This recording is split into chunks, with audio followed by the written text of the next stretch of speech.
उसका नाम था सोनम रघुवंशी, एक पढ़ी लिखी लड़की जिसने कुछ महीनों पहले ही अभिषेक नाम के एक शिक्षक से विवाह किया था। सब कुछ सामान्य लग रहा था, हंसी खुशी वाला एक सरल सा वैवाहिक जीवन। लेकिन इसी दौरान सोनम की जिंदगी में एक और चेहरा दाखिल हुआ, आदित्य, एक ऐसा युवक जिससे उसकी पहचान सोशल मीडिया के जरिए हुई। धीरे धीरे चैट्स बढ़ी, बातें गहराईं और रिश्ता सिर्फ दोस्ती तक सीमित नहीं रहा। अब सोनम के दिल में दो नाम थे, एक पति और दूसरा प्रेमी। जहां एक तरफ अभिषेक अपने विद्यालय में बच्चों को पढ़ाता रहा, वहीं दूसरी ओर सोनम फोन पर आदित्य के साथ भविष्य की योजनाएं बना रही थी। एक ऐसा भविष्य जिसमें उसका पति शामिल नहीं था। सोनम और आदित्य के बीच बातचीत अब खतरनाक मोड़ ले चुकी थी। उन्होंने तय कर लिया था, अगर इस रिश्ते को आगे बढ़ाना है तो बीच का इंसान हटाना होगा। लेकिन क्या प्यार की ये राह इतनी अंधी हो सकती है कि इंसान का ही अंत सोच ले। नमस्कार दोस्तों, मैं नीरज कुमार उत्तम आज आपको एक ऐसी सच्ची घटना सुनाने जा रहा हूं जिसने पूरे मध्य प्रदेश को चौंका दिया। दोस्तों, ये कहानी शुरू होती है इंदौर से। रामनवमी का त्योहार था। उस समय समाज विशेष की एक परंपरा के अनुसार विवाह योग्य युवक युवतियों की जानकारी वाली पत्रिका छपती है। हर व्यक्ति की उम्र, शिक्षा, व्यवसाय और वार्षिक आमदनी जैसी जानकारियां उसमें होती हैं ताकि रिश्ते तय करना आसान हो सके। इसी पत्रिका पर एक युवक की नजर जाती है। नाम था राजा रघुवंशी। उम्र करीब 28 साल। परिवार इंदौर में एक स्थापित परिवहन व्यवसाय से जुड़ा हुआ। राजा की नजर एक लड़की की फोटो पर टिक जाती है। नाम था सोनम रघुवंशी। उम्र करीब 25 साल।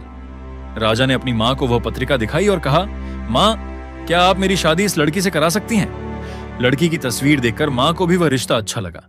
उन्होंने घर में बात की और फिर सोनम के घर वालों से संपर्क किया।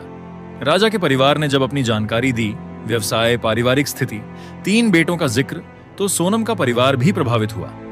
सोनम के घर का व्यवसाय लकड़ी और फर्नीचर का काम था और वह खुद कारोबार संभालती थी। पढ़ी लिखी, आत्मनिर्भर, जिम्मेदार, एक अच्छा रिश्ता लग रहा था दोनों तरफ से। फिर एक दिन दोनों परिवार आपस में मिले, पंडित जी को बुलाया गया और शादी की तारीख तय हो गई, 11 मई 2025। चाहते थे कि थोड़ा समय लिया जाए, लेकिन लड़की वालों ने आग्रह किया कि शादी जल्दी होनी चाहिए। आखिरकार शादी हो गई, पूरे रीति रिवाजों और धूमधाम से। लेकिन यह सिर्फ एक नई शुरुआत नहीं थी, बल्कि एक खतरनाक मोड़ की ओर पहला कदम था। शादी के कुछ ही दिनों बाद सोनम ने पति से एक यात्रा की जिद की।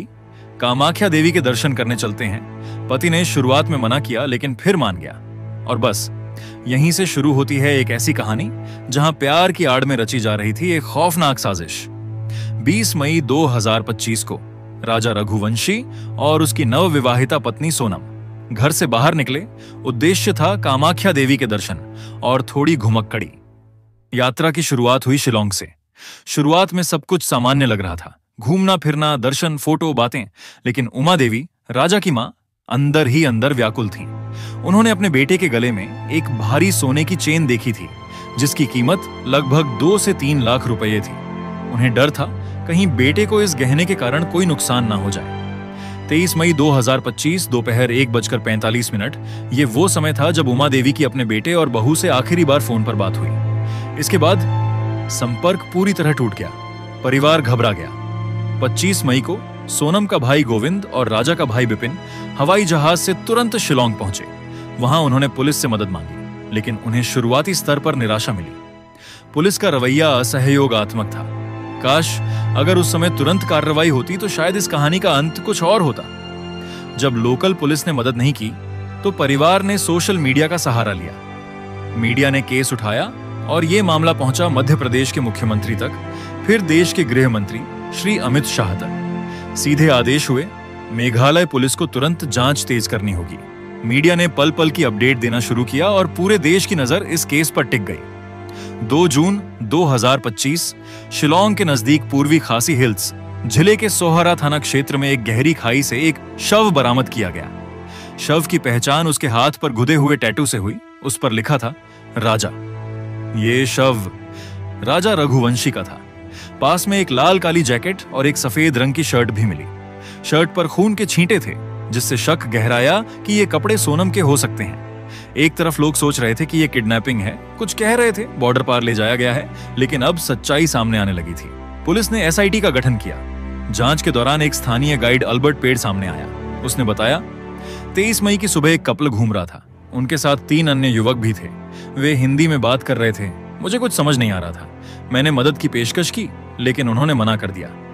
कुछ देर बाद एक और गाइड वांझाई उनके साथ दिखा और वहीं से ये रहस्यमय यात्रा और भी गहराती चली गई।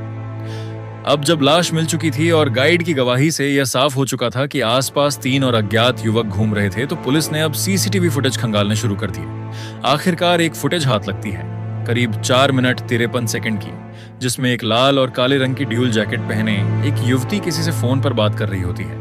वही युवती जो अब सोनम रघुवंशी होने का संदेह है। बगल में खड़ी होती है एक लाल रंग की आल्टो कार और उसके आसपास 2 युवक। एक युवक गाड़ी के अंदर बैठा होता है और दूसरा बार बार दंपति की ओर देख रहा होता है। इन विजुअल्स ने पुलिस का शक और गहरा कर दिया। इसके बाद पुलिस ने टेक्निकल सर्विलांस शुरू किया। मेघालय की सीमा में बीते दिनों में एक्टिव हुए हजारों मोबाइल नंबर्स को खंगाला गया। इन्हीं में से कुछ नंबर्स ने पुलिस को एक नई दिशा दी। ललितपुर, उत्तर प्रदेश के एक गांव दिगवार का नंबर संदेहास्पद था।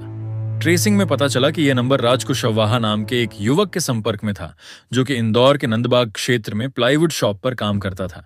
इसी दुकान पर सोनम रघुवंशी भी काम कर चुकी थी।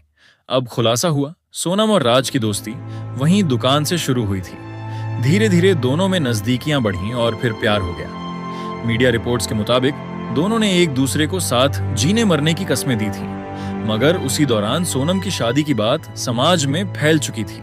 परिवार और समाज के दबाव में आकर शायद उसे शादी के लिए हाँ करनी पड़ी, लेकिन मन में कोई और ही योजना पल रही थी। शादी के बाद घूमने की जिद दरअसल एक चाल थी, शिलोंग में साजिश को अंजाम देने की। मीडिया रिपोर्ट्स ये भी बताती हैं कि शिलोंग जैसी जगह पर पहले भी दंपतियों के गायब होने की घटनाएं हो चुकी हैं, जिनमें जांच धीमी रही और मामले दबा दिए गए। लेकिन दोस्तों, इस बार कहानी कुछ और थी।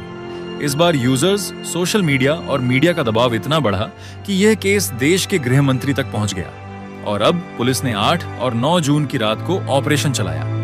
ललितपुर से आकाश लोधी, इंदौर से राज कुशवाहा और विशाल चौहान, सागर से आनंद कुर्मी, इन चारों को अलग अलग स्थानों से हिरासत में लिया गया। पर सोनम, वो लड़की जो सबकी नजरों से दूर थी, अब शिलोंग की वादियों से सैकड़ों किलोमीटर दूर जा चुकी थी और 29 मई 2025 की रात बनारस गोरखपुर हाईवे पर, जो कि जिला गाजीपुर में आता है, थाना नंदगंज के अंतर्गत एक इलाका है अंकुशपुर।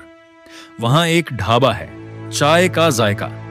रात करीब 1:30 उसी ढाबे पर एक लड़की आती है, काली टी शर्ट और काली पैंट में, बाल बिखरे हुए, बदहवास हालत में टीन की बेंच पर बैठी थी। छोटू नाम का एक लड़का जो ढाबे पर काम करता है उसके पास जाता है और पूछता है, मैडम क्या चाहिए, मैं मदद कर सकता हूं। लेकिन लड़की कुछ नहीं बोलती। दोस्तों, छोटू दौड़कर अपने मालिक साहिल यादव को बताता है। साहिल खुद लड़की के पास जाता है। लड़की रोती है और कहती है, मुझे अपना नंबर दीजिए, मुझे घर पर बात करनी है। साहिल नंबर देता है और लड़की अपने भाई गोविंद को कॉल करती है। भाई को यकीन नहीं होता कि यह वही बहन है जिसे शिलोंग में ढूंढा जा रहा था। वो कहता है, वीडियो कॉल करो। वीडियो कॉल होती है और साफ हो जाता है कि वही सोनम है। इसके बाद गोविंद इंदौर पुलिस से संपर्क करता है। इंदौर पुलिस गाजीपुर पुलिस को अलर्ट करती है। गाजीपुर पुलिस मौके पर पहुंचती है, लेकिन लड़की बात करते करते बेहोश हो जाती है। 112 पर कॉल होता है। पुलिस लड़की को लेकर सीधा जिला अस्पताल पहुंचती है। चेकअप के बाद उसे सखी वन स्टॉप सेंटर भेजा जाता है, जो महर्षि विश्वामित्र मेडिकल कॉलेज परिसर में स्थित है। दोस्तों, अब मीडिया में तूफान मच जाता है। सबको लग रहा था कि लड़की की भी हत्या हो चुकी है, लेकिन वह मिल जाती है। हाँ, लेकिन जिस हालात में, वह हैरान करने वाला था। लॉ एंड ऑर्डर के वरिष्ठ अधिकारी अमिताभ यश बताते हैं कि इंदौर और मेघालय पुलिस को जब भी जरूरत हो, लड़की को सौंपने के लिए यूपी पुलिस तैयार है। अब यह भी साफ हो जाता है कि लड़की का राज कुशवाहा नाम के युवक से प्रेम संबंध था। दोनों में घंटों बातचीत होती थी। सवाल यह है, क्या पूरी साजिश सोनम ने रची थी या राज कुशवाहा भी मुख्य आरोपी है? इधर पुलिस ने सभी संदिग्धों आकाश लोधी, राज कुशवाहा, विशाल चौहान और आनंद कुर्मी को पकड़ लिया है। लड़की की कहानी लगातार बदल रही है।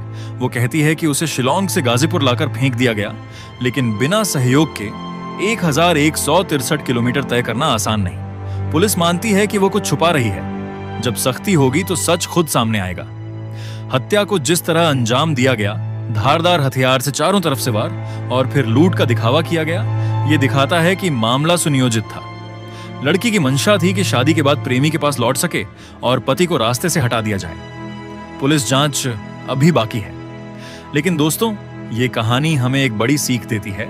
अफेयर और धोखे के इस दौर में रिश्तों की सच्चाई जांचे बिना किसी की जिंदगी सौंप देना खतरनाक हो सकता है। अब वक्त आ गया है कि माता पिता, लड़के और समाज सब सतर्क रहें, क्योंकि ये घटना महज एक हादसा नहीं बल्कि समाज के बदलते चेहरे का आईना है। दोस्तों, इस कहानी को सुनाने का उद्देश्य किसी के दिल को चोट पहुंचाना नहीं, बल्कि हमारा मेन मकसद समाज को जागरूक और सचेत करना है। दोस्तों, अगर आपको ये कहानी पसंद आई हो तो वीडियो को लाइक और हमारे चैनल को सब्सक्राइब करें और कमेंट में मृतक अभिषेक भाई के लिए ओम शांति लिखें।